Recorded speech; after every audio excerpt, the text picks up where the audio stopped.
por empezar esta charla sobre Guillain-Barré y COVID-19.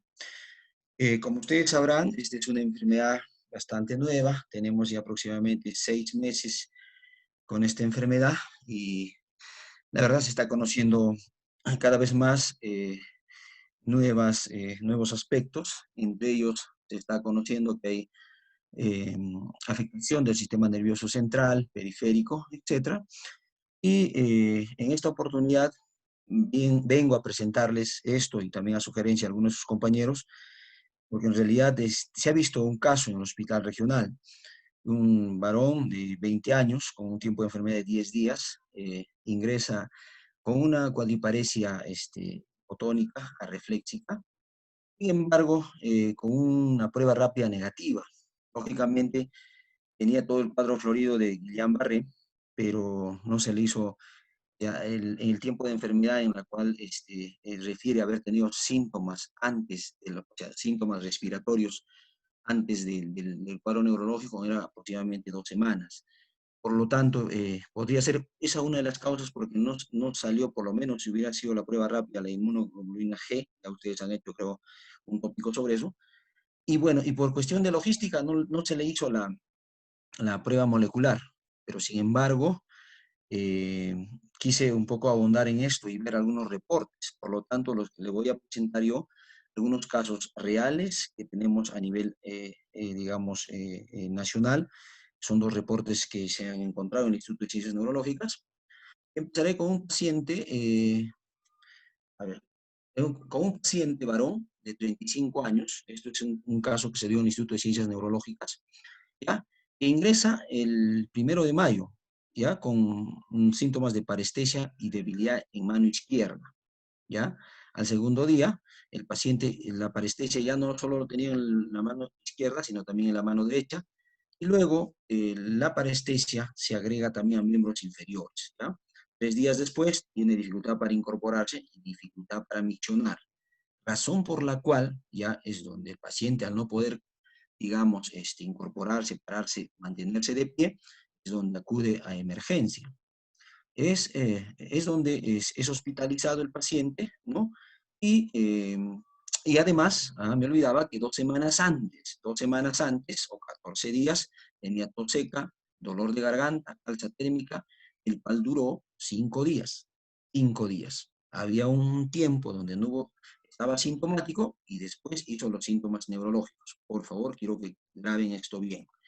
Muy bien, se le hizo examen clínico al ingreso, el paciente estaba despierto, estaba orientado en tiempo y espacio, tenía fases simétricas, eso significa pues que no había ninguna parálisis o alteración de nervios faciales, había una sensibilidad tanto superficial y profunda conservados, pero sin embargo había una cuadriparesia simétrica a predominio distal, ¿no? Acá como ven, ¿no? El hombrecito que tenemos acá dice justamente que tiene un déficit motor, ¿no? A nivel de 4 extremidades, pero a predominio más distal, ¿no? Los reflejos osteotendinosos estaban ausentes. Esta es una escala de Hinks y Egris, en la cual era 4, en lo que nos dice que había un compromiso marcado, el paciente no podía, dependía de otros para mantenerse de pie y necesidades primordiales, ¿no? Los exámenes de ingreso, se darán cuenta acá los leucocitos de 4200, hemograma y hemoglobina y plaquetas dentro de los normales, no había algo, digamos, que nos llamara la atención, pero sin embargo acá lo positivo eran las pruebas serológicas. Para el SARS-CoV-2 tenía las 2 inmunoglobulinas, tanto la G y la M, las 2 eran reactivas. El paciente estaba en la etapa aguda o subaguda del proceso. En el líquido cefalorraquídeo se encontró unas proteínas de 141 y una celularidad de 3 por campo. Y también se le hizo una prueba molecular para el SARS-CoV-2 que salió negativo. Se le hizo una tomografía, no hubo anormalidades y durante su hospitalización se realizó estudios para anticuerpos antigangliósidos que normalmente se hacen, y eso se hace en coordinación con el Instituto Nacional de la Salud, se hace en el Mogrovejo esto, en la cual sale también negativo, ¿no? Y también se le hace la prueba molecular, ¿no? En orofaringe y también sale negativo. Esto es una electromiografía en la cual se ve que los potenciales motores están disminuidos y lo que corresponde después de esto, ya no voy a andar en esto, que tiene una neuropatía axonal motora aguda, ¿no? O sea, afectado más que todo a la parte axonal. Entonces, este pacientito se le va a tratar como un Guillain-Barré clásico, con inmunoglobulinas, ¿no? Intravenosas, a dosis de 0,4 gramos kilogramo día, se dio durante 5 días, y el tratamiento antimicrobiano, según otro protocolo, evolucionó favorablemente. A la semana el paciente estaba con una evolución favorable y una discapacidad de Funges de 3 y de egos al alta de 4 puntos, o sea, la dependencia había disminuido y quiere decir que había una mejoría evidente del cuadro, ¿ya? El segundo caso es un varón de 46 años, ¿ya? Ingresa el 14 de mayo del 2020, debilidad en miembros inferiores, lo cual le dificultaba ya para la marcha, ¿ya? Esto es, disculpa, acá hay un error, es el 4 de mayo. 6 días después, la debilidad se hizo también en miembros superiores. Mire que empezó en miembros inferiores con dificultad para la marcha, y luego se comprometió en miembros también superiores, y después, el 21 de mayo, presenta disfagia y ya dificultad respiratoria. Por la cual, la razón por la cual ya acude es por la disfagia y dificultad respiratoria, la disnea, que lo trajo de emergencia, ¿no? Ingresando el 22 de mayo. Este paciente tuvo 10 días antes cefalea, tos seca y alza térmica, ¿no?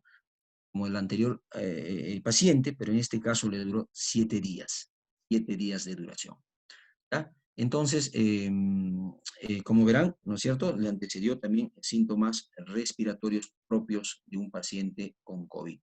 El examen clínico, lo característico de esto, hubo una biparesia facial periférico, ¿no? En esto la severidad que se le catalogó era de una moderada, ¿ya? Y hubo hipoestesia superficial profunda, ¿no?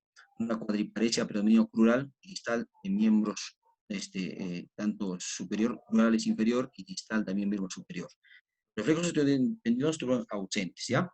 Las escalas se parecen a la anterior, de 4 puntos ambas, ¿no? Y exámenes que se le hizo al ingreso del paciente, se le encontró lo correspondiente acá, que él presentó igual como el caso anterior, las pruebas rápidas para las dos inmunoglobulinas, tanto M y G, reactivas. ¿Ya? Las proteínas para el cefalorraquídeo fueron de 228, ¿ya? Con 3 células por campo, ¿ya? Me olvidaba, igual que el de la anterior, lo que debemos ver acá es la disociación albuminocitológica. No se olviden, eso es lo más importante, es el diagnóstico, es lo que se debe buscar en pacientes con Guillain-Barré, ¿ya? Es que quiere decir, ¿por qué es disociación? Porque la celularidad normalmente aumenta en todo proceso inflamatorio y las proteínas se mantienen ahí o disminuyen. En este caso es al revés. Aumentan las proteínas y la celularidad se mantiene igual, ¿no? Como normal. O sea, eso se llama disociación albuminocitológica. Y también se le hizo la prueba molecular para SARS-CoV-2 y salió negativo en líquido cefalorraquídeo. La tomografía tórax no hubo anormalidades, y durante su hospitalización se realizó también pruebas prueba molecular en secreción faríngea y salió negativo, ¿ya? Bueno, se le hizo la neurofisiología, ¿no? Alteración de la conducción nerviosa alterada, ¿no? Lo que nos da básicamente, que a diferencia del anterior, que era más apremia axonal, era una polineuropatía inflamatoria desmielinizante aguda, ¿ya? Con el PIDP, básicamente. Entonces, este paciente se trató, como el caso anterior, con inmunoglobulinas a dosis de 0,4 gramos por gramo día, y por los 5 días con una recuperación favorable, ¿ya? Y la discapacidad que ingresó por un Junges de 4, ahora 3, y el EGOS al alta de 3,5, en la cual con cierta dependencia y mejoría de cuadro, ¿no es cierto? Lo que queremos entender acá, ¿no? De que este síndrome de Guillain-Barré en nuestro país, si bien es cierto, salíamos de un brote, ¿no? ¿Se acuerdan ustedes? 2018, 2019, y ya no teníamos, o por lo menos eran esporádicos. En esta situación, en este contexto del virus SARS-CoV-2, se presentan 2 casos probablemente esto lo estoy hablando hace más o menos 2 semanas, no sé si estas semanas hayan incrementado. Entonces, nos dio a pensar, pues, si en realidad hay alguna relación, porque este virus presenta, digamos, Guillain-Barré. Entonces, hablando más de la definición del síndrome de Guillain-Barré, quisiera que ustedes entiendan que esta es una polirradiculoneuropatía aguda de causa autoinmune, que significa de que cualquier infección o proceso inflamatorio infeccioso va a generar en el organismo, ¿no? Y probablemente por epítopes característicos con los que existen en las estructuras neuronales, ¿no es cierto?, de las fibras nerviosas, hacen una reacción posterior a la infección y generan un proceso inflamatorio generalizado, empezando en la mielina en algunos o afectando al axón en otros. Y generalmente se dice que este síndrome está precedido por un 70% de una infección respiratoria o gastrointestinal, con un tiempo pues, que antecede en 1 o 2 semanas. ¿Ya? Eso es lo más importante. Entonces, ¿qué cosa es lo que se ha visto? Se ha visto que hay disparadores infecciosos, ¿cierto? Entonces, y acá va un poco a la justificación por qué comprometer al SARS-CoV-2, ¿cierto? Uno de ellos es que el Guillain-Barré responde, por ejemplo, y el más estudiado es en el Campylobacter jejuni, ¿no? Que es el que afecta más en el 30% de los pacientes, en la cual ellos hacen una afectación después de un proceso gastroentérico y una semana o 2 semanas después presenta el cuadro clínico de Guillain-Barré. Hay también disparadores como los virus, como el Epstein-Barr, el citomegalovirus, el virus del VIH, ¿no? Y ahora actualmente se habla mucho del Zika, ¿ya? Algunas bacterias como la Haemophilus influenzae, Mycoplasma pneumoniae y otros que están en estudios. Pero como estamos hablando del SARS-CoV-2, ¿por qué pensar en ellos? Porque se ha visto que la familia de coronavirus, como es el caso del OC43 y el MERS, el CoV-1, que ustedes ya sabrán, han sido relacionados con también cuadros inmunológicos de Guillain-Barré, ¿cierto? Entonces, ¿por qué no pensar, si son, digamos, de la misma familia, por qué no podría ser que el SARS-CoV-2 también presente esto? Entonces, se ha visto un poco para entender la patogenia, ¿no? La patogenia más conocida y digamos como un modelo de inmunopatogenicidad, se habla del Campylobacter jejuni, ¿cierto? Entonces, normalmente, cuando hay un proceso infeccioso, lo que puede pasar es de que entra el proceso, la bacteria o el virus, entonces se crean los antígenos, ¿no es cierto? Estos antígenos, como les decía, pueden generar una reacción inflamatoria a nivel de la mielina. Y esta es el proceso que tal vez menos se conoce, porque hacen un complejo de antígeno-anticuerpo no tan característico, que afectan a la misma mielina y empiezan a desmielinizarlas, ¿no es cierto? Esa es la que más común, y es la que más común y es la menos conocida, la que no tiene mucha, digamos, teoría clara. La otra sí, que es el antígeno, porque acá se habla de unos epítopes, o sea, estructuras que tiene esta bacteria o que tiene este virus, que también los tiene las fibras nerviosas, ¿no? Que están más o menos a nivel de los nódulos de Rambier, a nivel de estos complejos que van a desencadenar. O sea, ¿qué pasa? Que el organismo, por defenderse, empieza a reconocer como si fuera ajeno a ello esas características similares del virus en el axón, en los nódulos, y empiezan a atacarlos, en otras palabras, y produce ese problema del axón. Y ahí viene la lesión axonal, que se puede ver más generalmente, y las más conocidas, ¿ya? Y acá es donde hay que entender que justamente el virus, justo voy a hablar después, de que tiene, y estas estructuras complejas, esos epítopes que estoy hablando, se llaman gangliósidos.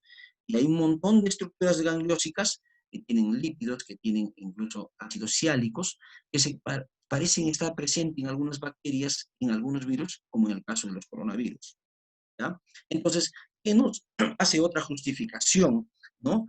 Que diga a favor por qué estamos pensando que el SARS-CoV-2 pueda presentar el síndrome de Guillain-Barré? Una, como hemos dicho, es que se parezca mucho genéticamente a los coronavirus, ¿no? Como el MERS y el OC43. Además, también se ha visto que produce este SARS-CoV-2 muchas enfermedades autoinmunes del sistema nervioso, ¿no es cierto? Han visto ustedes, hay una encefalitis idiopática, ¿no es cierto? Ha presentado un tipo de esclerosis, una afectación de la sustancia blanca, y otras, como incluso la enfermedad de Kawasaki. Y también la hiperproducción de interleucinas 6, ¿no es cierto? Eso también se ha visto que sí produce este virus. Y eso de ahí quiere decir que esto tiene que estar también vinculada a respuestas inmunes anómalas. Esos son los argumentos. Pero vayamos a argumentos que no nos convencen aún. Pero sin embargo ahora ya se han hecho estudios biológicos y moleculares en la cual reportan que hay cierto mimetismo molecular, ¿ya? En la cual puede explicar mejor todavía esta asociación. ¿Por qué? Porque se ha visto, por ejemplo, como ustedes sabrán, si nosotros estamos viendo ya que viene un problema de parálisis ascendente, hacemos el estudio del líquido y el líquido no tiene evidencia de alguna infección, o sea, no está en el líquido el SARS-CoV-2, entonces algo lo está produciendo, ¿cierto? Es alguna reacción, alguna enfermedad. O sea, una de los que, digamos, aportan para pensar es que en el líquido no se ha encontrado el SARS-CoV-2. Dos, es que la presencia del residuo de ácido ciálico, ¿ya? En la proteína de este virus, en el 3A, y en el spike del virus SARS-CoV-2, ¿no? Exista. Existe esa presencia del ácido ciálico. Y ese ácido ciálico también existe en los gangliósidos de las fibras, específicamente el axón. ¿Entienden? Entonces, la proteína 3A no es tan conocida del virus, pero el spike que siempre se habla, ustedes seguramente han leído, en el del virus SARS-CoV-2, es el que justamente pues, el que sirve, el que se va a unir justamente a los receptores, ¿no? ¿No es cierto? De la angiotensina, ¿no? Básicamente. Entonces, esa proteína y el spike que contienen este ácido ciálico nos hace pensar también que puede ser un epítope en la cual el organismo reacciona contra ellos produciendo Guillain-Barré. Otra cosa es también la presencia del antigangliósido GD1B. ¿Ya? ¿Qué significa? De que en un paciente con síndrome de Guillain-Barré, la variante Miller-Fisher se encontró este gangliósido, ¿ya? Y es un gangliósido también que está presente justamente en el axón. Entonces, estas son las características o, digamos, argumentos biológicos y moleculares que nos hacen pensar con mayor razón la relación entre el SARS-CoV-2 y el Guillain-Barré, ¿cierto? Bueno, después de esto les voy a dar algunos reportes, digamos, a nivel mundial, ¿no? Un primer caso, por ejemplo, en enero del 2019, una mujer de 61 años que llega a Shanghái, ¿no es cierto?, de Wuhan, ¿no es cierto? Esta pacientita llega el 19 de enero, pero el 23 de enero presenta una cuadriparesia flácida. ¿Ya? Esta cuadriparesia flácida, lógicamente, ya los médicos dijeron, no, pues esto tiene que ser un Guillain-Barré. Hicieron el líquido cefalorraquídeo, encontraron la disociación, la electromiografía dijo que era una variante axonal, y le trataron con inmunoglobulinas y en 5 días sale el paciente. Pero mire que el primero, ya estamos hablando, pues el primero más o menos de abril, mira cómo presenta fiebre, tos seca, y ahí recién le sale, o le hacen, porque no justificaba antes, le hacen pues una molecular, ¿cierto? Y sale positiva. Entonces, había acá que pensar, ¿no? ¿Qué pasó con ella? Estaba haciendo el cuadro, digamos, correspondía o no. Si bien es cierto, no hay una relación directa porque no precede las síntomas respiratorias y no justificaba, entonces este cuadro lo quisieron asociar. Como ustedes ven, no hay una evidencia clara, pero sin embargo, esto nos entró a la disyuntiva ahí, más que todo a los médicos de Wuhan, a pensar que podía haber una relación.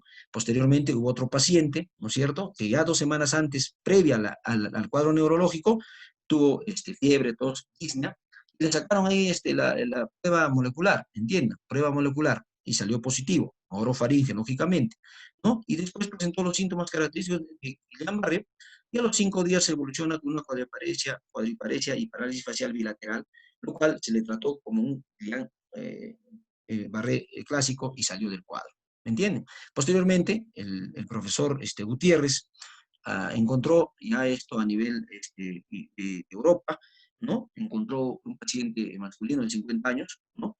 Que tenía diplopia y inestabilidad a la marcha. Hay una oftalmoparesia internuclear, una ataxia y una reflexia. Características propias para que entiendan ustedes de una variante de Guillain-Barré que se llama Miller-Fisher. Además, presentó anosmia y hipogeusia. Ustedes sabrán, ya no sé si creo que ya hicieron síntomas neurológicos en COVID-2 o en, digo, COVID-19 y han visto que anosmia y hipogeusia es ya ahora característico. En este paciente presentó esos síntomas. Y presentó la disociación albúmina citológica, se le diagnostica como Miller-Fisher, se le trata con inmunoglobulinas endovenosas y luego a los 5 días previos presenta pues tos, malestar general y cefalea. ¿Ya? Y ahí es donde le sacan la prueba, la prueba molecular y sale positiva para el COVID-2, ¿no? Y encuentran, este es el único paciente hasta ahora, como les decía, encuentran el anticuerpo antigangliósido GD1B, ¿ya? GD1B. Para que vean ustedes hasta ahora, hasta donde lo que he visto yo, por lo menos sería bueno que hagan un seguimiento de todos los reportes. Este es el único paciente en la que es un poquito más contundente porque acá encuentran ese antigangliósido que podría decirse que ese epítope que existe en estos pacientes que se relaciona con el COVID-19, ¿no? Compartan pues con los pacientes que tienen síndrome de Guillain-Barré. Otros casos bastante característicos, ¿no? De tanto de Gutiérrez, Fernández y Magnotti y otros, 6 casos, característicamente de diferentes edades, siempre antecedidos por un síndrome respiratorio que les ha durado pues, 5 días, 3 días, etcétera, ¿no? Presentaban posteriormente un periodo asintomático de ausencia de síntomas, ¿no? En muchos de los casos, digamos, posterior a los síntomas empieza el problema neurológico, en otros hasta 10, 9 días como máximo, ¿no? Y todos se precedían más que todo con síntomas relacionados a las variantes como, digamos, el Miller-Fisher, ¿no? Y que presentaban posteriormente prueba, digamos, molecular negativa en el líquido encefalorraquídeo, ¿no? Bueno, este es otro de un italiano, ¿no? En la cual presenta 5 casos, en la cual lo característico de esto es que todos igual tienen pues, síntomas, incluso algunos neurológicos, síntomas respiratorios y neurológicos como la augeusia y hipogeusia en 2 pacientes, en el resto no. En 3 pacientes solamente los síntomas se describen hasta ahora como tos, fiebre, etcétera, ¿no? Y que posteriormente presentan los síntomas neurológicos, ¿no? Característicos de un síndrome de Guillain-Barré, ¿no? Y que de alguna manera han durado, digamos, de un proceso rápido hasta llegar a algunos hasta ventilación mecánica. En todos los exámenes de estos pacientes también sale que la prueba molecular fue negativa. Fue negativa. Acá se buscó también gangliósidos para ver si hay una relación, también fue negativo, no se encontró. Hubo la disociación albino-citológica, en una no hubo la disociación porque el tiempo, ustedes sabrán que el tiempo de enfermedad nos dice mucho, nos hace mucho más, digamos, el tiempo de enfermedad posterior a una semana es donde podemos encontrar con más claridad, pasado la semana, esta disociación característica. ¿Ya? Y luego los exámenes no han sido muchos, más que en algunos algún engrosamiento a nivel axonal, pero el resto ha sido, digamos, normal. El tratamiento que se le ha realizado, todos con inmunoglobulinas, en algunos se siguió hasta 2 ciclos, y en otros se dio hasta incluso, en un paciente se acompañó de plasma, ¿no? El recambio plasmático, ¿ya? Recambio plasmático, ¿correcto? Entonces, también, hasta donde les decía, esta enfermedad de Guillain-Barré se quiso agrupar como la poliradiculitis, ¿ya? En 24 pacientes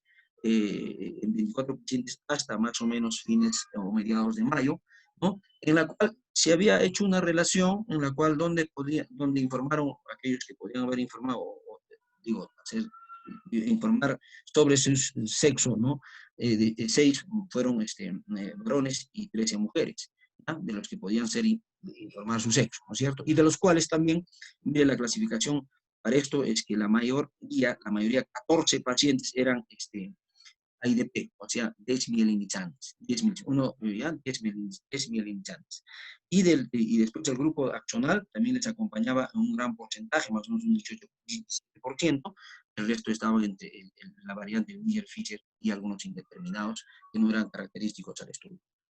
Lo que hay que, digamos, discutir de estos 24 pacientes a modo de conclusión es de que en la gran mayoría se tuvo información de los 24, 19 pacientes varió la edad de 20 a 76 años.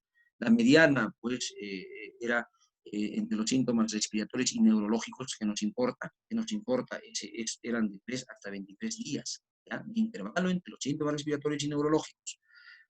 Era la medida de 10 días, pero varió de 3 hasta 23 días.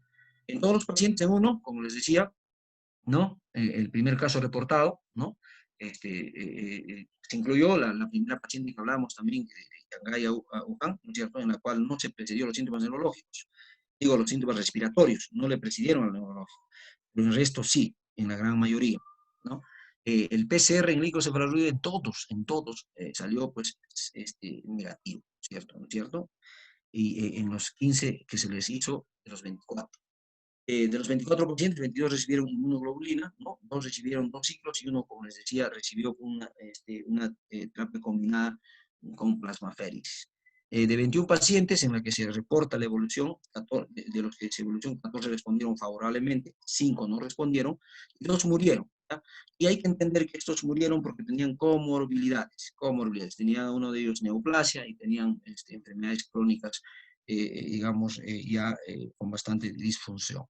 De 23 pacientes, 7 necesitaron ventilación mecánica, y escuchen bien esto, de los 7 que necesitaron ventilación mecánica, ¿ya? Tenían tomografía de tórax normal, lo cual nos indica que la necesidad de la ventilación mecánica fue básicamente por el problema neurológico, no pulmonar.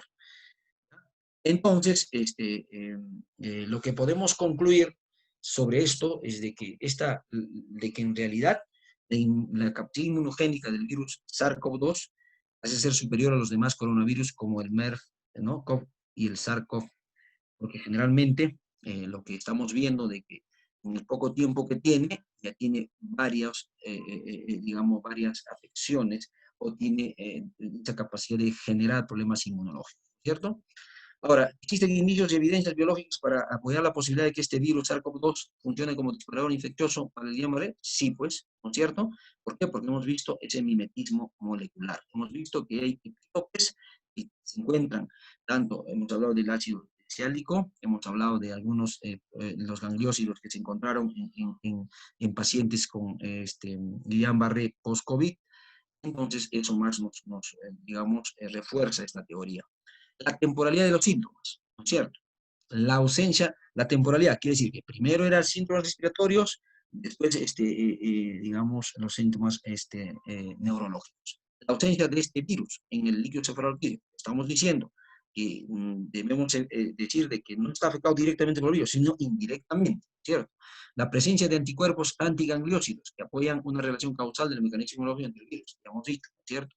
Los gangliósidos que pueden compartirlo en algunas estructuras del propio virus y de la fibra nerviosa. Entonces, por la posibilidad de la relación causal post-infecciosa entre este SARS-CoV-2 y el Guillain-Barré, ¿no es cierto? ¿No es cierto?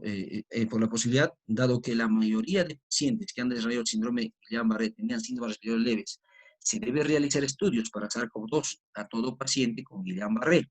En el contexto actual debería hacerse, aun cuando los pacientes no manifiesten antecedentes síntomas respiratorios o estos hayan sido leves.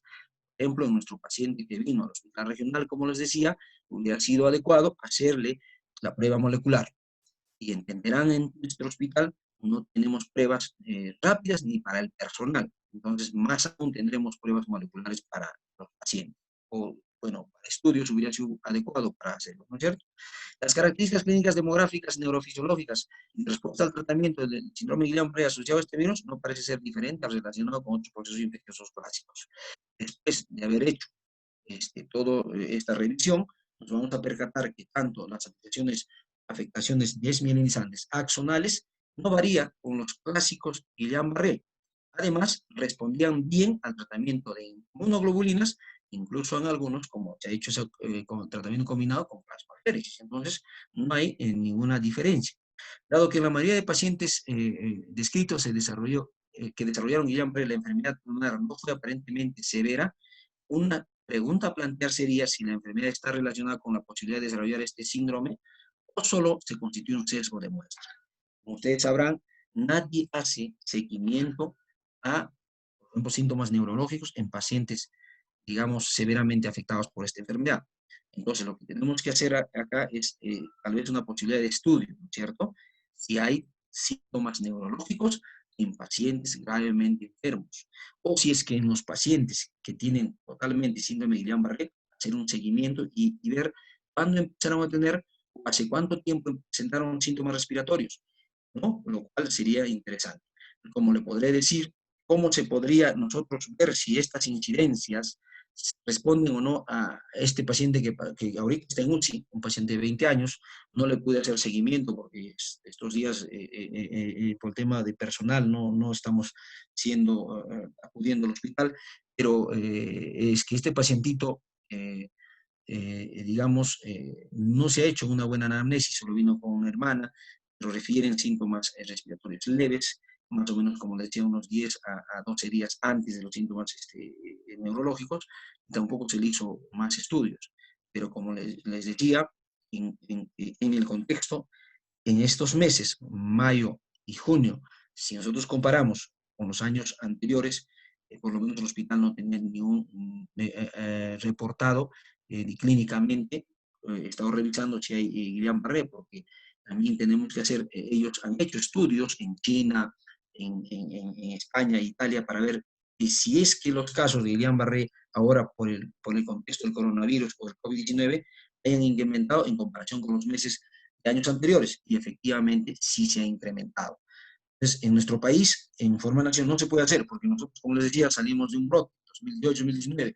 Definitivamente ahora tenemos menos casos que el anterior, es un poco complicado, pero por lo menos en Ayacucho no teníamos en esos brotes casi uno o pocos casos. Entonces, eso es lo que le quería traer. Si ustedes tuvieran alguna pregunta, estoy llano a responderlos. Doctor, muchas gracias por la ponencia. Muchachos, pueden realizar sus preguntas. Si quieren, pueden pedir el micro o pueden escribirlas en el chat.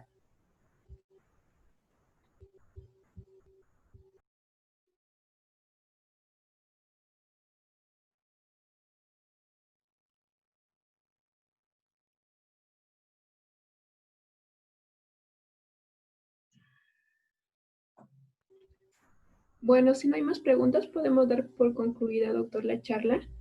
Estamos muy agradecidos por el tiempo y el esfuerzo que tomó para usted en preparar esta ponencia. Fue muy interesante y pues nos quedó muy claro Muy la bien. eficacia que Sí, tiene. sí, no se preocupen, solamente por favor, ustedes saben que es bastante tediosa, a veces la misma especialidad, un poco complicado porque no tenemos muchos apoyos de diagnóstico, etcétera, pero sería bueno, algunos que les interese, hay mucho que hacer estudios en esta enfermedad y más aún en el contexto.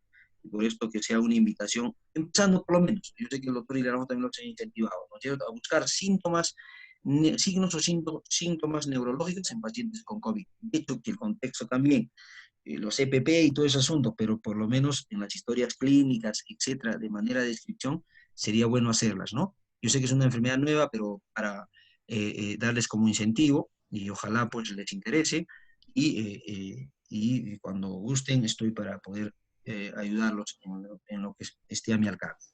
Gracias. Doctor, muchas gracias.